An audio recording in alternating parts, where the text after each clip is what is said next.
ನಮಸ್ತೆ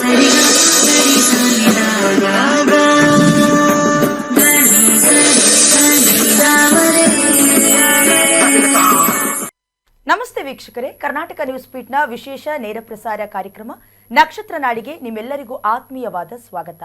ಎಂದಿನಂತೆ ಇವತ್ತು ಕೂಡ ಪ್ಲಾನೆಟ್ ಆಸ್ಟ್ರಾಲಜಿ ಹಾಗೆ ಕೆಲವೊಂದಷ್ಟು ಸಂಖ್ಯಾಶಾಸ್ತ್ರದ ಬಗ್ಗೆ ನಿಮಗಿರುವಂತಹ ಸಂಶಯಗಳಿಗೆ ಅಥವಾ ಕೆಲವೊಂದಷ್ಟು ಪ್ರಶ್ನೆಗಳಿಗೆ ಉತ್ತರವನ್ನ ಕೊಡೋದಕ್ಕೆ ಅಂತಾರಾಷ್ಟ್ರೀಯ ಖ್ಯಾತ ಗುರೂಜಿಗಳಾಗಿರುವಂತಹ ದಿನೇಶ್ ಗುರೂಜಿ ಅವರು ನಮ್ಮ ಕಾರ್ಯಕ್ರಮಕ್ಕೆ ಜಾಯ್ನ್ ಆಗ್ತಿದ್ದಾರೆ. ಅವರಿಗೆ ಮೊದಲನೇದಾಗಿ ಕಾರ್ಯಕ್ರಮಕ್ಕೆ ಬರಮಾಡ್ಕೊಳ್ಳೋಣ.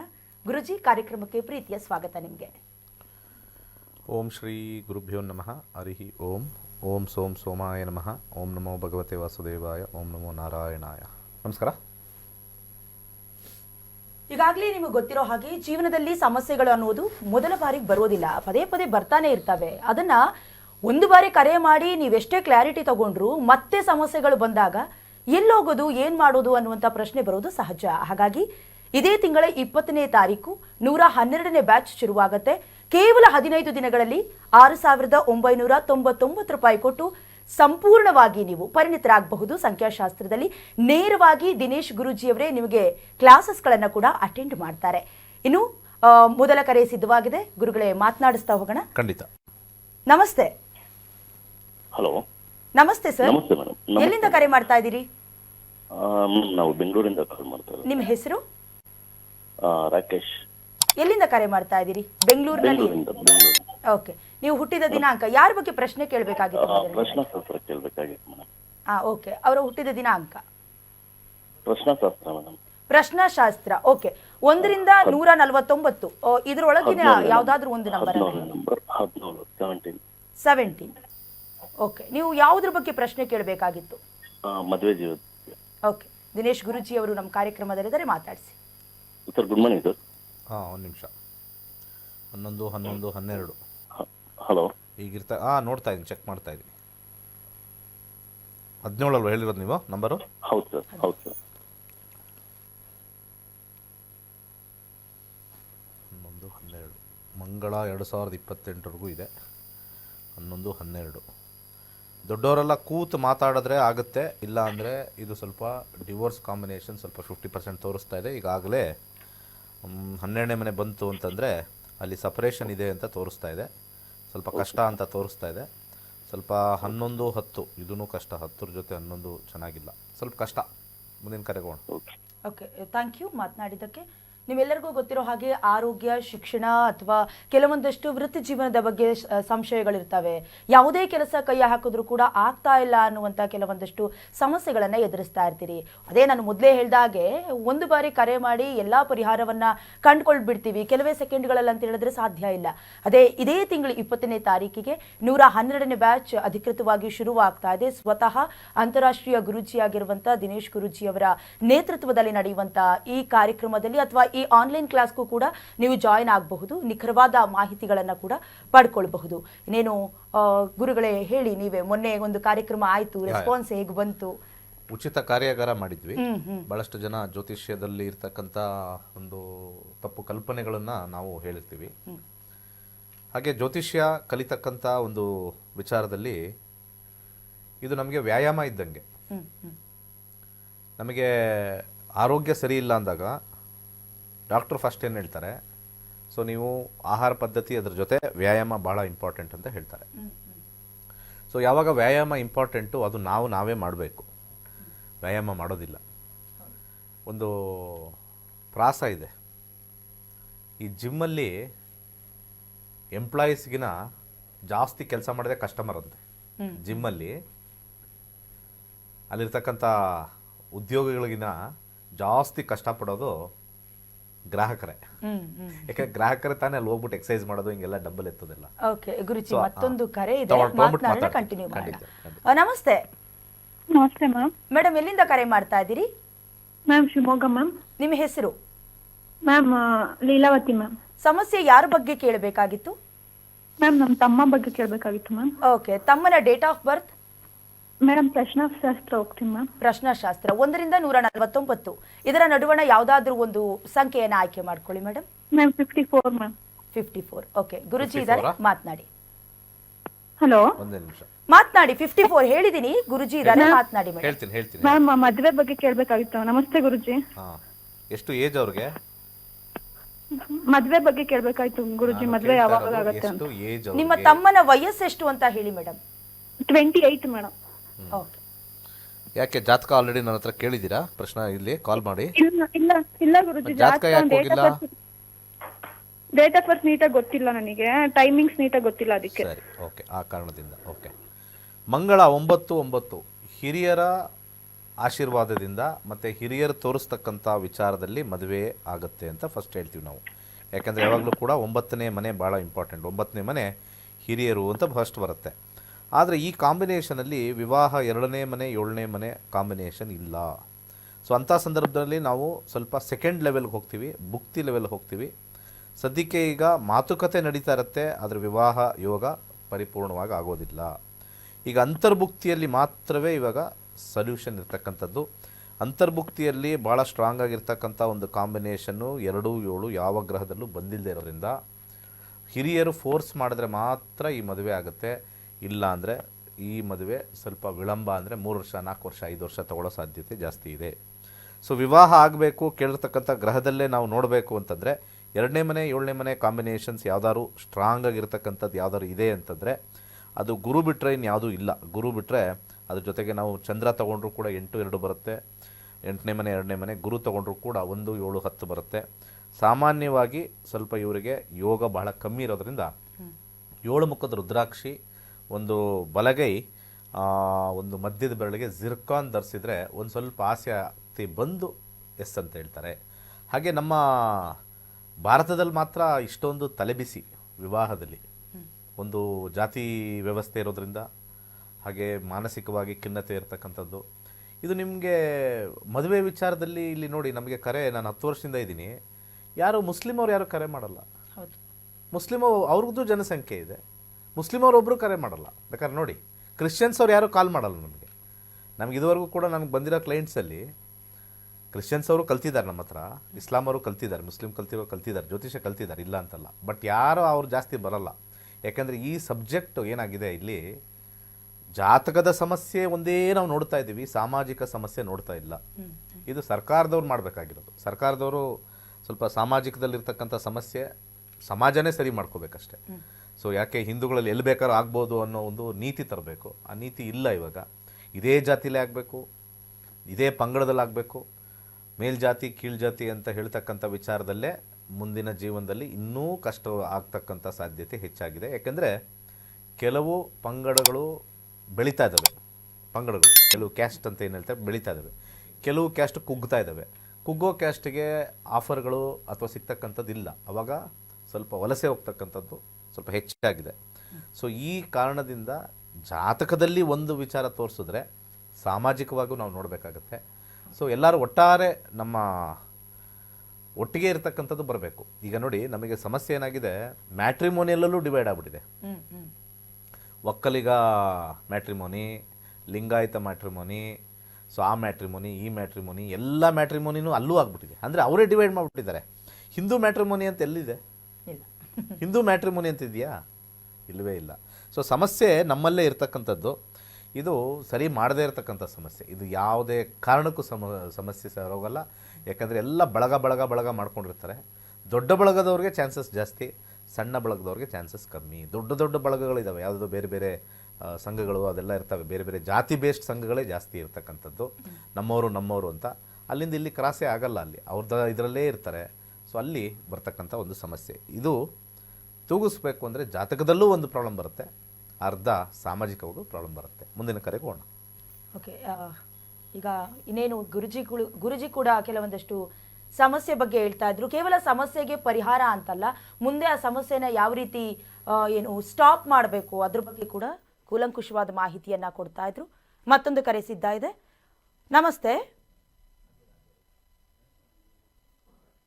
ನನ್ನ ಧ್ವನಿ ಕೇಳಿಸ್ತಾ ಇದೆಯಾ? ನಮಸ್ತೆ. ಲೈನಲ್ಲಿ ಇದ್ದೀವಿ. ನಮಸ್ತೆ ಸರ್, ಎಲ್ಲಿಂದ ಕರೆ ಮಾಡ್ತಾ ಇದ್ದೀರಿ? ಹೇಳಿ ಮೇಡಮ್. ಹೇಳಿ. ಹಲೋ, ಎಲ್ಲಿಂದ ಕರೆ ಮಾಡ್ತಿದ್ದೀರಿ? ಸರಿ ಮೇಡಮ್. ಸ್ವಲ್ಪ ಜೋರಾಗಿ ಮಾತಾಡಿ ಸರ್. ಎಲ್ಲಿಂದ ಕರೆ ಮಾಡ್ತಿದ್ದೀರಿ?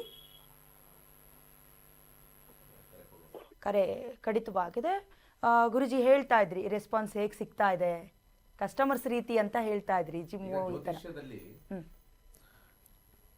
ನಾವು ಯಾಕೆ ನಮ್ಮ ಸನಾತನ ಧರ್ಮದಲ್ಲಿ ಜ್ಯೋತಿಷ್ಯ ಇದೆ ಅಂತಂದರೆ ಮನುಷ್ಯನ ಯಾವುದಾದ್ರು ಒಂದು ಆತಂಕ ಇದ್ದೇ ಇರುತ್ತೆ. ಸುಖವಾಗಿದ್ದೀನಿ ಚೆನ್ನಾಗಿದ್ದೀನಿ ಅನ್ನೋದು ಭಾಳ ಕಮ್ಮಿ ಜನಸಂಖ್ಯೆ, ಕಮ್ಮಿ ಸಮಯ. ಯಾರನ್ನೇ ಹೋಗಿ ಕೇಳಿದ್ರು ಹೆಂಗಪ್ಪ ಇದೆಯಾ ಆರಾಮಾಗಿದೆಯಾ ಅಂತಂದರೆ ಏನಾದ್ರು ಒಂದು ಮಾನಸಿಕ ಚಿಂತನೆ ಜಾಸ್ತಿ. ದೈಹಿಕ ಚಿಂತನೆ ಒಂದು ಆದರೆ ಮಾನಸಿಕ ಎಮೋಷ್ನಲ್ ಡಿಸ್ಟರ್ಬೆನ್ಸೇ ಜಾಸ್ತಿ. ಎಮೋಷ್ನಲ್ ಡಿಸ್ಟರ್ಬೆನ್ಸ್ ಬರ್ತಕ್ಕಂಥದ್ದು ಬಯಕೆಯಿಂದನೇ. ಈಗ ಅವ್ನಿಗೆ ಯಾರಿಗೋ 28 ವರ್ಷ ಆಯಿತು, ಮದುವೆ ಆಗಿಲ್ಲ. ಆದರೆ ಜೀವನದಲ್ಲಿ ಮದುವೆನೇ ಇಂಪಾರ್ಟೆಂಟ್ ಅಲ್ಲ ಅಂತ ಎಲ್ಲರಿಗೂ ಗೊತ್ತು. ಇವರು ಸಾಮಾಜಿಕವಾಗಿ ಮದುವೆ ಆಗಿದೆ 28 ಕರೆಕ್ಟಾಗಿ ಅಂತ ತೋರ್ಪಡಿಕೆಗೋಸ್ಕರ ಇವರಿಗೆ ಮಾನಸಿಕ ಚಿಂತನೆ. ಆ ಒಂದು ತಂಗಿನೋ ಅಕ್ಕನೋ ಯಾರೋ ಮಾಡಿದ್ರಲ್ಲ ಅವ್ರಿಗೆ ಮಾನಸಿಕ ಚಿಂತನೆ ಅಷ್ಟೇ ಹೊರತು ದೈಹಿಕ ಚಿಂತನೆ ಇಲ್ಲ. ಓಕೆ ಗುರುಗಳೇ, ಕರೆ ಒಂದು ತಗೊಳ್ಳೋಣ. ನಮಸ್ತೆ. ನಮಸ್ತೆ ಮೇಡಮ್, ನಾನು ಪರಮೇಶ್ ಅಂತ. ಮೊನ್ನೆ ಕಾಲ್ ಮಾಡಿದ್ದೆ, ನಿಖರವಾದ ಪ್ರಶ್ನೆಗೆ ನಾನು ಕಾಲ್ ಕಟ್ ಆಯ್ತು. ಎಷ್ಟು ಸಲ ಕಾಲ್ ಪಿಕ್ ಮಾಡಿದ್ರು ನನಗೆ ಕಾಲ್ ರೀಚ್ ಆಗಿಲ್ಲ. ಇವಾಗ ಕರೆ ಸಿಕ್ಕಿದೆ, ಒಂದು ಮಾತನಾಡೋಣ. ವಿಚಾರ ಅವ್ರಿಗೆ, ನೀವು ಜ್ಯೋತಿಷ್ಯ ಕಲ್ತ್ರೆ ನಾನೇ ನಿಮ್ಮ ಜೊತೆ ಇರ್ತೀನಲ್ಲ, ಅದ್ರ ಬುದ್ಧಿ ಇಲ್ವಾ ನಿಮಗೆ? ಇಲ್ಲ ಸರ್, ನಾನು ಅದನ್ನೇ ಮಾತಾಡ್ತಾ ಇದ್ದೀನಿ ಈಗ. ಇಲ್ಲ ಸರ್, ಅದ್ರ ಬಗ್ಗೆನೇ. ಓಕೆ. ಜ್ಯೋತಿಷ್ಯದ ಕೇಳಬೇಕು ಅಂತನಾ? ಯಾವ ತರ ಸರ್, ಅಂದ್ರೆ ಈಗ ಫ್ರೀ ಕ್ಲಾಸಿಗೆ ಸೇರಿದ್ರಾ? ಜ್ಯೋತಿಷ್ಯ ಅಂದ್ರೆ ಇದು ಪಾರ್ವತಿ ಕೊಟ್ಟಂತ ಅವರ, ಆದ್ರೆ ಅರ್ಧಂಬರ್ಧ ಯಾರು ಹೇಳಿದ್ದು ಪಾರ್ವತಿ ಕೊಟ್ಟು ನೀವಿದ್ರ? ಪಾರ್ವತಿ ಕೊಡ್ಬೇಕ ನೀವಿದ್ರ? ನಾನಿದ್ನ? ಅದೆಲ್ಲ ಊಹಾಪೋಹಗಳು. ಹೇಳಿದ್ ಯಾರೋ ಒಬ್ರು ಹೇಳಿರೋದು. ಪಾರ್ವತಿ ಹೇಳಿದಾಗ ನೀನಿದ್ದೆ, ನಾನಿದ್ದೆ, ನಿಮ್ಮ ಅಪ್ಪ ಇದ್ರೆ ನಮ್ಮಪ್ಪ ಇದ್ರೆ ಇಲ್ವಲ್ಲ. ಅದು ಒಂದು ಭಕ್ತಿಗೋಸ್ಕರ. ಯಾಕಂದ್ರೆ ನಮಗೆ ಏನು, ನಮ್ಮ ಜೀವನದಲ್ಲಿ ಏನಿದೆ, ಒಬ್ಬ ದೇವರು ಅಂತ ಇರ್ತಾರೆ. ಆ ದೇವ್ರು ಕಂಡವ್ರು ಯಾರು, ನೋಡಿದವ್ರು ಯಾರು ಗೊತ್ತಿಲ್ಲ. ಸೊ ಆ ಕಾರಣದಿಂದ ಪಾರ್ವತಿಯಿಂದ ಬಂದಿದ್ದು ಅಂತ ಒಂದು ಉಲ್ಲೇಖ ಅಷ್ಟೇ, ಗ್ರಂಥದಲ್ಲಿ ಬರೆದಿರೋದು ಉಲ್ಲೇಖ ಅಷ್ಟೇ. ಆದ್ರೆ ಈ ಅರ್ಧಂಬರ್ಧ ಜ್ಯೋತಿಷ್ಯಗಳಿಂದ ಈ ಜ್ಯೋತಿಷ್ಯಕ್ಕೆ ಒಂದು ಇದಾಗ್ತಾ ಇದೆ. ಏನ್ ಮಾಡಕ್ಕಾಗತ್ತೆ? ಎಲ್ಲದರಲ್ಲೂ ಕೂಡ ಅರ್ಧಂಬರ್ಧನೆ ತಾನೇ ಇರೋದು. ಯಾವ್ದ್ರಲ್ಲಿ ಪರಿಪೂರ್ಣವಾಗಿದೆ? ಶಿಕ್ಷಣದಲ್ಲಿ ಪರಿಪೂರ್ಣ ಇದೆಯಾ? ಇಲ್ಲ. ಯಾವ್ದಾದೋ ಓದ್ತೀವಿ, ಕೆಲಸ ಯಾವ್ದಾದೋ ಮಾಡ್ತೀವಿ ಅಲ್ವಾ? ಸೊ ನನಗೆ ಈಗಲೂ ಗೊತ್ತಿಲ್ಲ A² + B² = C² ಎಲ್ಲಿ ಬರ್ತಾ ಇದೆ ಅಂತ ನನಗೆ ಗೊತ್ತಿಲ್ಲ. ಕಲ್ತ್ವಿ ನಾವು ಅದನ್ನ. ಜೀವನದಲ್ಲಿ ಎಲ್ಲಿ ಅಪ್ಲೈ ಮಾಡೋದೇ ಗೊತ್ತಾಗ್ಲಿಲ್ಲ ಅದು ಕೊನೆಗೂ ಕೂಡ. ಸೊ ಅದೆಲ್ಲ ಒಂದು ಕಡೆ ಮ್ಯಾಥಮೆಟಿಕ್ಸ್, ಒಂದು ಸೈನ್ಸ್ ಅಲ್ಲೋ ಅಲ್ಲೆಲ್ಲೋ ಬರುತ್ತೆ ಅಂತ ಬರುತ್ತೆ. ಸೊ ಈ ಪ್ರಶ್ನೆ ಯಾಕಂದ್ರೆ ಒಂದು ಡಾಕ್ಟರೇಟ್ ಪದವೀಧರರು, ಅಸ್ಟ್ರಾಲಜರು, ಆ ವ್ಯಕ್ತಿ ನಮ್ಮ ಸ್ನೇಹಿತನ ಬಗ್ಗೆ ಕೇಳಿದಾಗ ಆ ವ್ಯಕ್ತಿ 0.1% ಸರ್ಕಾರಿ ಉದ್ಯೋಗ ಸಿಗಲಿಕ್ಕೆ ಸಾಧ್ಯನೇ ಇಲ್ಲ ಅಂತ ಹೇಳಿದ್ರು. ಅವರು ಪರಿಪೂರ್ಣರೇ, ಬಟ್ ಎಲ್ಲೋ ಒಂದು ಗ್ರಹಗತಿಗಳ ಆಧಾರದ ಮೇಲೆ ಏನೋ ಮಿಸ್ಟೇಕ್ ಮಾಡಿರಬಹುದು. ಸೊ ಅದಕ್ಕಾಗಿ ನಿಖರವಾಗಿ ನಿಮ್ಮನ್ನೇ ಕೇಳಬೇಕಂತ ಮಾಡಿದ್ವಿ. ಸರಿ, ಈಗ ಅವ್ರು ಹೇಳಿದ್ದಾರೆ, ಇವ್ರು ಹೇಳಿದ್ದಾರೆ, ಅವ್ರು ಹೇಳಿದ್ದಾರೆ ಅಂತ ಹೇಳ್ತಕ್ಕಂಥ ಒಂದು ವಿಚಾರಕ್ಕೆ ನಾವೊಂದು ನೋಡಿದ್ರೆ ದೈವವೊಂದು ನುಡಿಯುತ್ತೆ. ಅದನ್ನ ಟ್ರಾನ್ಸಿಟ್ ಅಂತ ಕರಿತೀವಿ, ಗೋಚಾರ ಅಂತ ಕರಿತೀವಿ ಅಲ್ವಾ? ಹುಟ್ಟಿರೋ ದಶಾಭುಕ್ತಿ ಅಂತರ್ಭುಕ್ತಿಯಲ್ಲಿ ಒಂದು 80% ಅವನ ಜೀವನ ತೋರಿಸಿದ್ರೆ ಅದೃಷ್ಟ ಅಂತಕ್ಕಂಥದ್ದು 20% ಇರುತ್ತೆ. ಅದೃಷ್ಟ ಏನು ಅಂತಂದ್ರೆ ಗೋಚಾರ. ಅಂದ್ರೆ ಇವಾಗ ಈ ಅವರ ಗ್ರಹ ನಡೀತಾ ಇರ್ತಕ್ಕಂಥ ಗ್ರಹ ಇವಾಗ ಒಳ್ಳೆ ಸ್ಥಿತಿಲಿ ಬಂದು ಕೊಡ್ತಕ್ಕಂಥದ್ದು. ಅದು ಮೂವ್ ಆಗ್ತಾ ಇರ್ತಕ್ಕಂಥ ಗ್ರಹನ ನಾವು ಹಿಡಿದಿಟ್ಕೊಂಡು ಯಾವಾಗತ್ತೆ ಅಂತ ಹೇಳ್ತಕ್ಕಂಥ ಒಂದು ಟೆಕ್ನಾಲಜಿ ಆಗಲಿ, ನಮ್ಮ ಹ್ಯೂಮನ್ ಬ್ರೈನು ಆ ಲೆಕ್ಕಕ್ಕೆ ಬರಲ್ಲ. ಇದನ್ನ ತುಂಬ ಜನಕ್ಕೆ ಅರ್ಥ ಮಾಡ್ಕೋಬೇಕು. ಜ್ಯೋತಿಷ್ಯದಲ್ಲಿ 3 ವಿಭಾಗಗಳಿದೆ. ಒಂದು ಹುಟ್ಟಿರ್ತಕ್ಕಂಥ ಒಂದು ಜಾತಕ ಇರುತ್ತೆ, ಅದ್ರಲ್ಲಿ ಬರ್ತಕ್ಕಂಥ ದಶಾಭುಕ್ತಿ ನಡೆಯೋದು ಒಂದಿದೆ. ಎರಡನೇದು ಈ ಗ್ರಹಗತಿಗಳು ಗೋಚಾರದ ರೀತಿ ಮೂವ್ ಆಗ್ತಾ ಇರ್ತಕ್ಕಂಥದ್ದು. ಸೊ ಅಲ್ಲಿ ನಮಗೆ ಒಂದು ಬಂದು ಇವಾಗ ಫಾರ್ ಎಕ್ಸಾಂಪಲ್ ಮದುವೆ ಇಲ್ಲ ಜಾತಕದಲ್ಲಿ ಅಂತ ತೋರಿಸಿರುತ್ತೆ. ಒಂದು ಎಕ್ಸಾಂಪಲ್, ಜಾತಕದಲ್ಲಿ ಮದುವೆನೇ ಇಲ್ಲ ಅಂತ ಹೇಳಿರುತ್ತೆ. ಆದರೆ ಮದುವೆ ಹೆಂಗಾಗುತ್ತೆ ಅಂತಂದರೆ ಅದೇ ಗ್ರಹ 7ನೇ ಮನೆಗೆ ಬಂದಿರುತ್ತೆ ಗೋಚಾರದಲ್ಲಿ ಅವರ ಲಗ್ನದಿಂದ. ಫಾರ್ ಎಕ್ಸಾಂಪಲ್ ಯಾರ್ದೋ ಒಬ್ಬರು ಮೀನ ಲಗ್ನ, ಅವ್ರದ್ದು 7ನೇ ಅಧಿಪತಿ ಬುಧ. ಜಾತಕದಲ್ಲಿ ಅದೇ ಬುಧ ದಶೆ ಎಲ್ಲೋ ಒಂದು ಕಡೆ ಕೂತ್ಕೊಂಡು ಮದುವೆ ಕೊಡಲ್ಲ ಅಂತ ಹೇಳ್ತಾ ಇರುತ್ತೆ. ಆದರೆ ಗೋಚಾರ ಅಂತ ಒಂದು ಬರುತ್ತೆ, ಅಂದರೆ ಅದು ಸುತ್ತಾ ಇರುತ್ತೆ. ಇವಾಗ ಎಲ್ಲೋ ಒಂದು ಕಡೆ ಬಂದಿರುತ್ತೆ. ಇವರು ಜನ್ಮ ಲಗ್ನಕ್ಕೆ 7ನೇ ಮನೆ ಅಂದರೆ ಕನ್ಯಾ ರಾಶಿಗೆ ಬುಧ ಬಂದಾಗ ವಿವಾಹ ಆಗುತ್ತೆ. ಆದರೆ ವಿವಾಹ ಈವೆಂಟ್ ಅಂತ ಕರೀತಾರೆ, ಅದೊಂದು ಕಾರ್ಯಕ್ರಮ ಆಗುತ್ತೆ. ಆದರೆ ಮೂಲ ನಾವು ವಾಪಸ್ ಎಲ್ಲಿಗೆ ಹೋಗ್ತೀವಿ ಅಂತಂದರೆ ಜಾತಕಕ್ಕೆ ಹೋಗಿ ವೈವಾಹಿಕ ಜೀವನ ಆಗಲ್ಲ ಅಂತಿರ್ತಕ್ಕಂಥದ್ದು ಆಗಿದೆ. ಆದರೆ ಮುಂದೆ ಅದು ನಿಲ್ಲೋದು ಕಷ್ಟ ಅಂತಲೂ ಇದು ಹೇಳುತ್ತೆ. ಸೊ ಎರಡನ್ನೂ ಕೂಡ ತಾಳೆ ಮೇಲೆ ಮಾರಬೇಕು. 3ನೇ ವಿಚಾರ ನಮ್ಮ ಬಯಕೆ. ಜ್ಯೋತಿಷ್ಯದಲ್ಲಿ ಮದುವೆ ತೋರಿಸುತ್ತೆ. ಮದುವೆ ತೋರಿಸಿದ ತಕ್ಷಣ ಗಂಡುಗಳು ಬರ್ತವೆ ಅಥವಾ ಗಂಡಿಗೆ ಹೆಣ್ಣುಗಳು ಬರ್ತಾ ಇರ್ತವೆ, ಅದೆಲ್ಲ ಓಕೆ. ಆದರೆ ಆಸೆ ನಾನು ಮಾಡ್ಕೋಬೇಕು ಅನ್ನೋದು, ಸೊ ಜ್ಯೋತಿಷ್ಯ ಅಂತಕ್ಕಂಥದ್ದು ಅವಕಾಶಗಳನ್ನು ತೋರಿಸುತ್ತೆ ಹೊರತು ಅದು ಮದುವೆ ಮಾಡಿಸಲ್ಲ. ಜ್ಯೋತಿಷ್ಯ ಅಂತಂದರೆ ಬ್ರೋಕರ್ ಇದ್ದಂಗೆ. ನೋಡಪ್ಪ, ನಾನು ಹುಡುಗಿನ ತೋರಿಸ್ತೀನಿ, ಮಾಡ್ಕೊಳ್ಳೋದು ಬಿಡೋದು ನಿನ್ನ ಇಷ್ಟ, ನಿನಗೆ ಕೆಲಸ ಕೊಡಿಸ್ತೀನಿ, ಇಂಟರ್ವ್ಯೂ ಕೊಡಿಸ್ತೀನಿ, ನೀನು ಚೆನ್ನಾಗಿ ಮಾಡಿ ಸೇರ್ಕೊಳ್ಳೋದು ನಿನ್ನ ವಿಚಾರ. ಸೊ ಇವ್ರು ಯಾರ್ದೋ ಗೌರ್ಮೆಂಟ್ ಕೆಲಸ ಅಂತ ಇದ್ದಾರೆ.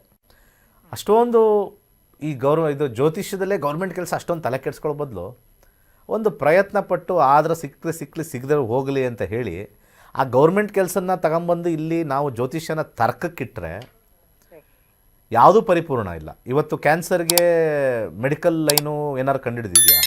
ಇವತ್ತು ಕ್ಯಾನ್ಸರ್ಗೆ ಗುಣಪಡಿಸ್ತಕ್ಕಂಥ ಔಷಧಿ ಇದೆಯಾ? ಸಂಪೂರ್ಣವಾಗಿಲ್ಲ. 4ನೇ ಸ್ಟೇಜ್ಗೆ ಹೋದ್ರೆ ಎಲ್ಲಿದೆ? ಎಷ್ಟೋ ಕಾಯಿಲೆಗೆ ಇಲ್ಲವೇ ಇಲ್ಲ. ಏಡ್ಸ್ಗಿಲ್ಲ, ಇವತ್ತು ಕ್ಯಾನ್ಸರ್ಗಿಲ್ಲ, HPVಗಿಲ್ಲ, ಹರ್ಪಿಸ್ಗಿಲ್ಲ, ಯಾವುದಕ್ಕೂ ಇಲ್ಲ. ಸೊ ಮೆಡಿಕಲ್ ಇದನ್ನು ನಾವು ಹೇಳೋಕ್ಕಾಗತ್ತಾ ಅದಕ್ಕಿಲ್ಲ ಅಂತ? ನೀವೆಲ್ಲ ಮೆಡಿಕಲ್ ಎಲ್ಲ ಓದಿದ್ದೀರಾ, ಪೂರ್ತಿ ಮಾನವನ ತಲೆಯಿಂದ ಹಿಡಿದು ಪಾದದವರೆಗೂ ಎಲ್ಲ ಕಟ್ ಮಾಡಿ ಎಲ್ಲ ಒಳಗಡೆಲ್ಲ ನೋಡಿ ನೀವು ಅವ್ರಿಗೊಂದು ಔಷಧಿ ಕೊಡೋಕ್ಕಾಗಲಿಲ್ವ ಅಂತ ಕೇಳೋಕ್ಕಾಗತ್ತಾ? ಕೆಲವು beyond human tendency and effort ಅಂತ ಕರೀತಾರೆ. ನಮ್ಮ ಕೈಲಾಗದೇ ಇರತಕ್ಕಂಥದ್ದು ಒಂದು ದೈವಶಕ್ತಿ ಅಥವಾ ಕೈಲಾಗದೇ ಇರತಕ್ಕಂಥ ದುಷ್ಟಶಕ್ತಿ ಇರ್ತಕ್ಕಂಥದ್ದು ತೋರಿಸುತ್ತೆ. ಸೊ ಅದನ್ನು ಎಲ್ಲನೂ ಕೂಡ ಹೀಗೇ ಆಗತ್ತೆ ಅಂತಂದರೆ ಅದು ದೇವ್ರು ಬಿಟ್ಟರೆ ಯಾವುದೂ ಇಲ್ಲ. ನಾವು ಅಧ್ಯಯನ ಮಾಡಿರ್ತಕ್ಕಂಥ ಗುರುಗಳು ಅಥವಾ ಅವರೆಲ್ಲ ದೇವರಿಗೆ ಹತ್ರದಲ್ಲಿರ್ತಕ್ಕಂಥವ್ರು ಅಂದರೆ ನಮ್ಮ ಪ್ರೊಫೆನ್ಸಿ ಅಂತ ನಾವೇನು ಕರಿತೀವಿ 80% ಇರುತ್ತೆ. ಇನ್ನು 20% ದೇವ್ರಿಗೆ ಬಿಟ್ಟಿದ್ದು. ಡಾಕ್ಟ್ರ್ ಏನು ಹೇಳ್ತಾರೆ? ಆಪ್ರೇಷನ್ ಮಾಡಿಬಿಡ್ತಾರೆ. ಆಚೆ ಬಂದು ಕೇಳ್ತಾರೆ ಏನಾಗುತ್ತೆ ಅಂತ. ನೋಡಮ್ಮ, ನಮ್ಮ ಕೆಲಸ ನಾವು ಮಾಡಿದ್ದೀವಿ, ಇನ್ನು ಮಿಕ್ಕಿದ್ದು ದೇವ್ರದ್ದು. ಅಂದರೆ ಅವ್ನು 80% ಕೆಲಸ ಮಾಡಿದ್ದಾನೆ, 20% ದೇವ್ರದ್ದು. ಇಷ್ಟೇ ಇಲ್ಲೂ ಕೂಡ ಲೆಕ್ಕ ಆಗೋದು. ಸೊ ಇದಕ್ಕೆ ನೀವು ತರ್ಕ ಮತ್ತು ಅದು ಇದು ಮಾಡಿದ್ರೆ ಅದಕ್ಕೆ ಬೆಲೆ ಇರಲ್ಲ. ನೀನು ಇದೇ ಪ್ರಶ್ನೆ ಅವ್ರಿಗೆ ಕೇಳ್ಬೋದು. ನೀನು 10th ಓದಿಲ್ಲಪ್ಪ, 10th ನೀನು 100/100 ತೆಗೆದ್ಯಾ? ಅದೇ ಪುಸ್ತಕ, ಅದೇ ಜ್ಞಾನ, ನೀನೇ ಪರಿಪೂರ್ಣವಾಗಿ ಓದಿಲ್ಲ ಅಲ್ವಾ? ಕೊಟ್ಟಿರ್ತಕ್ಕಂಥ ಜ್ಞಾನದಲ್ಲಿ ನೀನು ಯಾಕೆ ರ್ಯಾಂಕ್ ತೆಗೆದಿಲ್ಲ? ಹಂಗಾರೆ ಅದೇ ಸಬ್ಜೆಕ್ಟಲ್ಲಿದ್ದಾರೆ, ಅದೇ ಇದ್ದಾರೆ, ರ್ಯಾಂಕ್ ತೆಗೆದಿಲ್ಲ.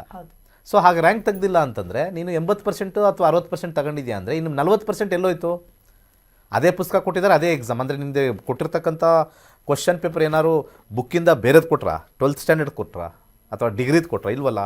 ಆದರೂ ಕೂಡ ಅದರಲ್ಲೇ ಕೊಟ್ಟಿಲ್ಲ ಅಂದರೆ ನೀನು ಸಕ್ಸಸ್ ಆಗಿಲ್ಲ ಅಂದರೆ ನಿನ್ನ ಜ್ಞಾನ ಲಿಮಿಟೆಡಲ್ಲಿತ್ತು, ಅಪಾರವಾಗಿರಲಿಲ್ಲ.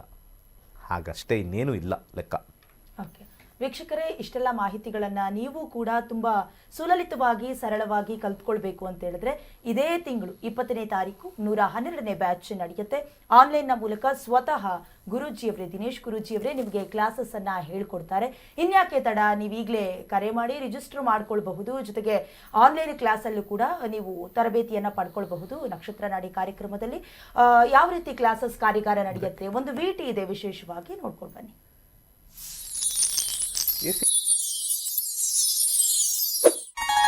ಎಲ್ಲರಿಗೂ ನಮಸ್ಕಾರ.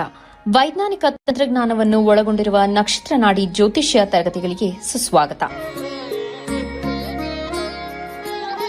ಈ ತರಗತಿಗಳಲ್ಲಿ ಪಂಡಿತ್ ದಿನೇಶ್ ಗುರೂಜಿ ಅವರು ಕಲಿಸಿಕೊಡುವ ವಿಚಾರಗಳೆಂದರೆ ನಮ್ಮ ಬ್ರಹ್ಮಾಂಡದ ಸೃಷ್ಟಿ, ವಿಷ್ಣುವಿನ ದಶಾವತಾರಗಳಲ್ಲಿ ವೈಜ್ಞಾನಿಕ ಆಧಾರ, 4 ಯುಗಗಳು, ಉತ್ತರ ಧ್ರುವದ ಪ್ರಾಮುಖ್ಯತೆ, ನಕ್ಷತ್ರಗಳು, ರಾಶಿಗಳು, ರಾಹು ಮತ್ತು ಕೇತು ಪುರಾಣ, ರಾಶಿ ಚಕ್ರದಲ್ಲಿ 27 ನಕ್ಷತ್ರಗಳ ಸ್ಥಾನ, ರಾಶಿ ಚಕ್ರದ ಡಿಗ್ರಿ ಲೆಕ್ಕಾಚಾರ, ನಕ್ಷತ್ರದ 108 ಪಾದಗಳು, ದಶಾ ಲೆಕ್ಕಾಚಾರ, ರಾಶಿ ಚಕ್ರದ ಗುಣಲಕ್ಷಣಗಳು, ಲಗ್ನದ ಪ್ರಾಮುಖ್ಯತೆ, ಲಗ್ನ ಲೆಕ್ಕಾಚಾರ, ದಿನಗಳಲ್ಲಿ ಲಗ್ನವನ್ನು ಕಂಡುಹಿಡಿಯುವ ಸರಳ ಲೆಕ್ಕಾಚಾರ, ಲಗ್ನದಿಂದ ವಿವಿಧ ಮನೆಗಳಲ್ಲಿನ ಗ್ರಹಗಳು, ನಕ್ಷತ್ರ ನಾಡಿ ತತ್ವಗಳು, ಗ್ರಹಾಧಿಪತಿ, ನಕ್ಷತ್ರಾಧಿಪತಿ, ಉಪ ನಕ್ಷತ್ರಾಧಿಪತಿ ಲೆಕ್ಕಾಚಾರ, ಪ್ರಶ್ನಾಶಾಸ್ತ್ರದ ಮುಖೇನ 249 ವಿಭಾಗಗಳ ಲೆಕ್ಕಾಚಾರ, ವಿಶ್ಲೇಷಣೆಯಲ್ಲಿ ದಶಾ, ಭುಕ್ತಿ, ಅಂತರ್ಭುಕ್ತಿಯ ಅರ್ಥ, ಜಾತಕದಲ್ಲಿ, ಶಿಕ್ಷಣದಲ್ಲಿ ಆಯ್ದುಕೊಳ್ಳಬಹುದಾದ ಕೋರ್ಸ್, ಪಡೆಯಬಹುದಾದ ಶೇಕಡವಾರು ಯಶಸ್ಸು,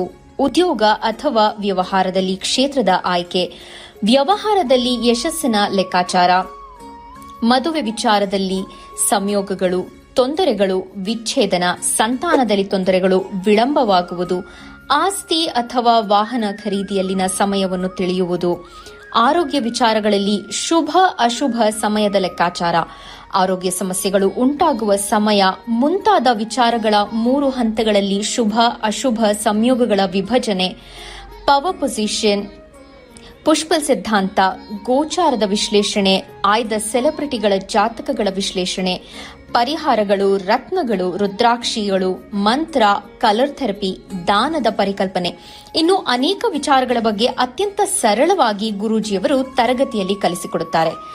ಈ ತರಗತಿ ಜೊತೆಗೆ ಅತ್ಯಾಧುನಿಕ ತಂತ್ರಜ್ಞಾನದಿಂದ ಬಳಕೆಯಲ್ಲಿರುವ ಗೋಲ್ಡ್ ಟ್ರೀ ಆಸ್ಟ್ರೋ ಆಪ್ ಮೂಲಕ ಜಾತಕವನ್ನು ಪರಿಶೀಲಿಸುವ ಸುಲಭವಾದ ತಂತ್ರಗಳನ್ನು ಗುರೂಜಿಯವರು ತಿಳಿಸಿಕೊಡುತ್ತಾರೆ.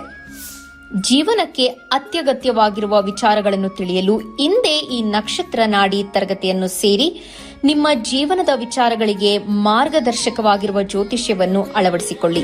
ಹೆಚ್ಚಿನ ಮಾಹಿತಿಗೆ ಇಂದೇ ನಮ್ಮ ನಕ್ಷತ್ರ ನಾಡಿಯನ್ನು ಸಂಪರ್ಕಿಸಿ. ಧನ್ಯವಾದಗಳು.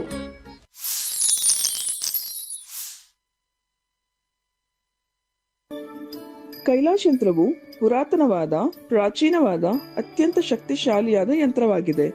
ಸುಮಾರು 800ರಿಂದ 1000 ವರ್ಷಗಳ ಹಿಂದೆ ಹಲವಾರು ಸಂಯೋಗಗಳಿಂದ ರಚಿಸಲ್ಪಟ್ಟಿರುವ ವಿಶೇಷವಾದ ಯಂತ್ರವೇ ಈ ಕೈಲಾಶ್ ಯಂತ್ರ. ಈ ಕೈಲಾಶ್ ಯಂತ್ರದ ಮಧ್ಯ ಭಾಗದಲ್ಲಿ ಬರುವಂತಹ ಕೋರ್ ಭಾಗದಲ್ಲಿರುವಂತಹ ಸಂಖ್ಯಾಶಾಸ್ತ್ರದ ಲೋಶೋ ಗ್ರಿಡ್, ಈ ಕೋರ್ ಸುತ್ತ ಬರುವಂತಹ 12 ಪ್ರಾಣಿಗಳು ಚೀನಿ ವಿಶೇಷ ಪ್ರಾಣಿಗಳು, ಅನಿಮಲ್ ಸ್ಪಿರಿಟ್ ಅನ್ನು ಸೂಚಿಸುತ್ತದೆ. ಅದರ ಸುತ್ತ ಇರುವಂತಹ ವಿಶೇಷವಾಗಿರುವಂತಹ ಮಂತ್ರ, ಅದರ ಸುತ್ತ 4 ಅಂಶಗಳಾದ ಓಂ, ಸ್ವಸ್ತಿಕ್, ತ್ರಿಶೂಲದ ಶಿವನ ಅಂಶದಿಂದ ದಿಗ್ಬಂಧನವಾಗಿದೆ. ಈ ಕೈಲಾಶ್ ಯಂತ್ರದಲ್ಲಿ ಬರುವಂತಹ ಮಂತ್ರವನ್ನು ಪ್ರತಿ ಸೋಮವಾರ 108 ಬಾರಿ ಜಪಿಸುವುದರಿಂದ ಮತ್ತು ಕೆಂಪು ಹೂಗಳಿಂದ ಪೂಜಿಸುವುದರಿಂದ ಹೆಚ್ಚಿನ ಧನಾತ್ಮಕ ಶಕ್ತಿಯನ್ನು ಪಡೆಯುವುದರ ಜೊತೆಗೆ ಜೀವನದಲ್ಲಿ ನೆಮ್ಮದಿ, ಹಣಕಾಸು, ಆರೋಗ್ಯ, ವಿದ್ಯಾಭ್ಯಾಸದಲ್ಲಿ ಯಶಸ್ಸನ್ನು ಗಳಿಸಬಹುದಾಗಿದೆ. ಈ ಯಂತ್ರಕ್ಕಾಗಿ ಇಂದೇ ನಮ್ಮ ನಕ್ಷತ್ರ ನಾಡಿ ತಂಡವನ್ನು ಸಂಪರ್ಕಿಸಿ. ಧನ್ಯವಾದಗಳು. ವೀಕ್ಷಕರೇ, ಮತ್ಯಾಕೆ ತಡ? ನಕ್ಷತ್ರ ನಾಡಿ ಈ ಕಾರ್ಯಕ್ರಮಕ್ಕೆ ಅಥವಾ ಈ ಕಾರ್ಯಾಗಾರಕ್ಕೆ ನೀವು ಈಗಲೇ ರಿಜಿಸ್ಟರ್ ಮಾಡ್ಕೊಳ್ಬಹುದು. ಇನ್ನು ಕೇವಲ 7 ದಿನಗಳಿರೋದು, ಅಂದರೆ ಬರೋ ಸೋಮವಾರದಿಂದ ಕ್ಲಾಸಸ್ ಕೂಡ ಶುರುವಾಗುತ್ತೆ. ಅದು ದಿನೇಶ್ ಗುರೂಜಿ ಅವರ ನೇತೃತ್ವದಲ್ಲೇ ಕ್ಲಾಸಸ್ ನಡೆಯೋದ್ರಿಂದ ನಿಮಗೆ ಯಾವುದೇ ಸಂಶಯಗಳಿದ್ರೂ ಕೂಡ ಪರಿಹಾರ ಮಾಡ್ಕೊಳ್ಬಹುದು. ಮತ್ತೊಂದು ಕರೆ ಸಿದ್ಧವಾಗಿದೆ, ಮಾತಾಡ್ಸೋಣ. ನಮಸ್ತೆ. ಹಲೋ ಹಲೋ ಅಮ್ಮ ನಮಸ್ತೆ. ನಮಸ್ಕಾರ ಮೇಡಮ್. ನಿಮ್ಮ ಹೆಸರು? ನಮ್ಮ ಹೆಸರು ಲೀಲಾ ಅಂತ ಹೇಳಿ. ಸಮಸ್ಯೆ ಯಾರ ಬಗ್ಗೆ ಕೇಳಬೇಕಾಗಿತ್ತು? ಮಗನ ಅಭ್ಯಾಸದ ಬಗ್ಗೆ ಕೇಳ್ತೀವಿ. ಮಗನ ಹೆಸರು?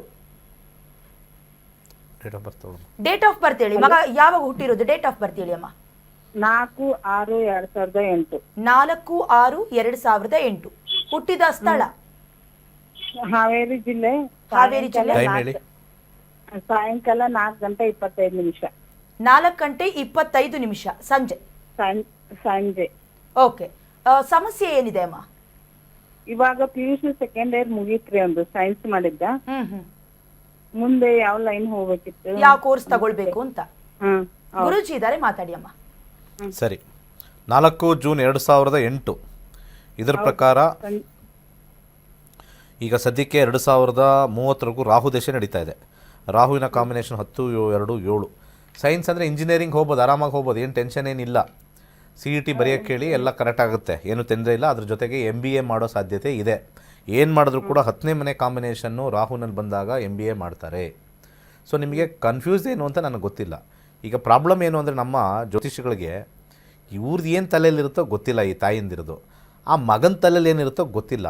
ಆ ಮಗನ್ನಾರು ಕೇಳಿ ಇಂಥದ್ದು ಲೈನ್ಗೆ ಹೋಗಬೇಕು, ಇಂಥದ್ದಿದೆ ಅಂತ ಕೇಳೋವಂಥ ಪರಿಜ್ಞಾನ ನಮ್ಮ ಜನಗಳಿಗೆ ಇಲ್ಲವೇ ಇಲ್ಲ. ಸುಮ್ಮನೆ ನಮಗೆ ಒಂಥರ ಹಿಂಸೆಯ ವಿಚಾರ.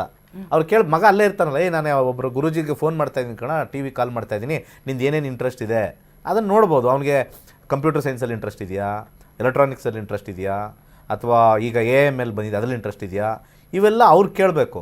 ಮಗ ಮಲಗಿರ್ತಾನೆ, ಗೊತ್ತಿಲ್ಲದೆ ಇರತಕ್ಕಂಥ ತಾಯಿ ಫೋನ್ ಮಾಡ್ತಾರೆ, ನಾವು ಗೊತ್ತಿರೋರು ಏನು ಹೇಳಬೇಕು ಗೊತ್ತಾಗಲ್ಲ. ಇದೇ ನಮ್ಮ ಧರ್ಮದ ಪರಿಸ್ಥಿತಿ, ದರಿದ್ರ ಪರಿಸ್ಥಿತಿ. ಓಕೆ, ಧನ್ಯವಾದಗಳು ಕರೆ ಮಾಡಿದ್ದಕ್ಕೆ. ವೀಕ್ಷಕರೇ, ಇಷ್ಟು ಹೊತ್ತು ನಿಮ್ಮ ಜ್ಯೋತಿಷ್ಯ ಅಥವಾ ಕೆಲವೊಂದಷ್ಟು ಸಮಸ್ಯೆಗಳಿಗೆ ಯಾವ ರೀತಿ ಪರಿಹಾರವನ್ನ ಕಂಡುಕೊಳ್ಬಹುದು. ಕ್ಲಾಸಸ್ ಇದೇ ತಿಂಗಳ 20ನೇ ತಾರೀಕಿಗೆ ಶುರುವಾಗುತ್ತೆ. 15 ದಿನಗಳ ಕಾರ್ಯಾಗಾರ ಇದು. ಇನ್ನು 7 ದಿನಗಳು ಬಾಕಿ ಇರೋದ್ರಿಂದ ಈಗಲೇ ಆನ್ಲೈನ್ ರಿಜಿಸ್ಟರ್ ಮಾಡ್ಕೊಳ್ಳಿ. ಸ್ವತಃ ಖುದ್ದಾಗಿ ದಿನೇಶ್ ಗುರೂಜಿ ಅವರೇ ನಿಮಗೆ ಕ್ಲಾಸಸ್ ಅನ್ನ ಕೆಲವೊಂದಷ್ಟು ಪ್ರಶ್ನೆಗಳಿಗೆ, ಯಾವ ರೀತಿ ಜೀವನದಲ್ಲಿ ಬರುವಂತ ಪದೇ ಪದೇ ಬರುವಂತ ಪ್ರಶ್ನೆಗಳಿಗೆ ಉತ್ತರವನ್ನ ಕಂಡುಕೊಳ್ಬಹುದು, ಎಲ್ಲವನ್ನ ಸಮಗ್ರವಾಗಿ ತಿಳಿಸ್ಕೊಡ್ತಾರೆ. ಗುರುಜಿ ಗುರೂಜಿ. ಇಷ್ಟೊತ್ತು ಕಾರ್ಯಕ್ರಮದಲ್ಲಿ ಭಾಗಿಯಾಗಿದ್ರಿ, ಕೆಲವೊಂದಷ್ಟು ಸಮಸ್ಯೆಗಳಿಗೆ ಪರಿಹಾರವನ್ನ ಕೂಡ ಹೇಳಿಕೊಟ್ರಿ. ಧನ್ಯವಾದಗಳು. ಇಷ್ಟೊತ್ತು ಕಾರ್ಯಕ್ರಮ ಮುಂದಿನ ಸೋಮವಾರ ನಮ್ಮ ತರಗತಿ ಸ್ಟಾರ್ಟ್ ಆಗುತ್ತೆ. 112ನೇ ಬ್ಯಾಚು. ಜ್ಯೋತಿಷ್ಯ ಕಲೀರಿ. ಕಲಿತಾಗ ಅದರಲ್ಲಿರ್ತಕ್ಕಂಥ ಒಂದು ಮಹತ್ವ ನಿಮ್ಗೆ ಗೊತ್ತಾಗುತ್ತೆ. ಏನು ಬೇಕಾದ್ರೆ ಕಲಿಬೋದು, ಆದರೆ ಜ್ಯೋತಿಷ್ಯ ಅನ್ನೋದು ಒಂದು ಅದೃಷ್ಟ ನಿಮಗಿದ್ದಂಗೆ, ಅದು ದೈವ ಪ್ರೇರಣೆ ಆಗಿರಬೇಕು. ಸೊ ಗುರುಗಳು ಕರಿತಾ ಇದ್ದಾರೆ, ನಿಮ್ಮ ಮನಸ್ಸಿಗೆ ಬಂದಿದೆ, ನಿಮ್ಮ ಒಂದು ಕಿವಿಗೆ ಬಿದ್ದಿದೆ, ಒಂದು ಮನಸ್ಸು ಬಂದಿದೆ, ಏನೋ ಕಲ್ತ್ಬಿಡೋಣ, ಅದು ಏನಿದೆ ನೋಡೇ ಬಿಡೋಣ ಅಂತಕ್ಕಂಥವ್ರು ಬಿಟ್ಟರೆ ನಿಮ್ಮ ಅದೃಷ್ಟ ಕಳ್ಕೊಂಡಂಗೆ. ಅದೃಷ್ಟ ತಿಳ್ಕೊಬೇಕಾ, ಮನೆ ಮಂದಿಯೆಲ್ಲ ಸೇರಿ ಕಲೀರಿ. ನಾನು ಹೇಳ್ತಾ ಇದ್ದೀನಿ ಯಾವಾಗಲೂ ಕೂಡ, ಮನೆ ಮಂದಿಯೆಲ್ಲ ಸೇರಿ ಕಲಿಬೋದು. ಸರ್ವೇ ಜನ ಸುಖಿನೋ ಭವಂತು. ವೀಕ್ಷಕರು, ಇದಾಗಿತ್ತು ನಕ್ಷತ್ರ ನಾಡಿ ವಿಶೇಷ ಕಾರ್ಯಕ್ರಮ. ನೋಡ್ತಾ ಇರಿ ಕರ್ನಾಟಕ ನ್ಯೂಸ್ ಬೀಟ್. ನ್ಯಾಯನ ಮುಂದಿಗೆ, ನಾವು ನಿಮ್ಮೊಂದಿಗೆ. ನಕ್ಷತ್ರ ನಾಡಿ ನಾನು ಇದಕ್ಕೆ ಬಂದಿದ್ದು ತುಂಬ ನನಗೆ ಹೆಲ್ಪ್ಫುಲ್ ಆಗಿದೆ. ಮತ್ತು ಜೊತೆಗೆ 4 ವರ್ಷ ಆಯಿತು ನಕ್ಷತ್ರ ನಾಡಿಗೆ ಬಂದು. ಗುರೂಜಿ ತುಂಬ ಅಕ್ಯುರೇಟಾಗಿ, ತುಂಬ ಕ್ಲಿಯರಾಗಿ ಎಕ್ಸ್ಪ್ಲೈನ್ ಮಾಡಿ ನಮಗೆ ಹೇಳ್ಕೊಡ್ತಾ ಇದ್ದಾರೆ. ಜೊತೆಗೆ ತುಂಬ ಪ್ರಿಡಿಕ್ಷನ್ ಪರ್ಟಿಕ್ಯುಲರಾಗಿ ಇಂಥ ಇದು ಅಂತಂದ್ರೆ ಅದೇ ಥರನೇ ಪ್ರಿಡಿಕ್ಷನ್ ಇದಾಗ್ತಾ ಇದೆ. ಮತ್ತು ಆ್ಯಪು ಇವಾಗ ಚೆನ್ನಾಗಿ ಇನ್ನೂ ಪರ್ಟಿಕ್ಯುಲರಾಗಿ ಹೇಳೋ ಥರ ತುಂಬ ಕ್ಲಿಯರಾಗಿ ಹೇಳ್ಕೊಟ್ಟಿದ್ದಾರೆ.